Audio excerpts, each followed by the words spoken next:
TS pharmacist grade 2 multiple choice questions and explanation సిరీస్లో third question, which of the following drug is anti హైపర్లిపిడమిక్?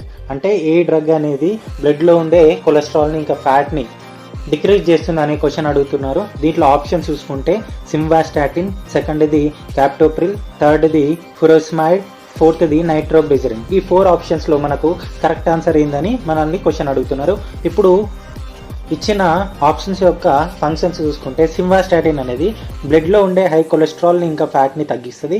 Captopril అనేది hypertensive drug, అంటే anti hypertensive drug అనమాట. ఇది AC inhibitor. తర్వాత ఫురోసిమైడ్ అనేది loop diuretic, అంటే ఏమైనా కిడ్నీ ప్రాబ్లమ్స్ ఉన్నా, తర్వాత లివర్ ప్రాబ్లమ్స్ ఉన్నా దాంట్లో డయూరిసిస్ని ప్రమోట్ చేసే డ్రగ్. నైట్రోగ్లిజరిన్ అనేది యాంజైనా పెక్టోరిస్లో వాసోడైలేటెడ్ డ్రగ్గా వాడుతూ ఉంటాం. దీన్ని బేస్ చేసుకొని మన ఎక్స్ప్లెనేషన్ బేస్ చేసుకొని చూసుకుంటే సిమ్వాస్టాటిన్ అనేది correct answer. Option 1 is the correct answer.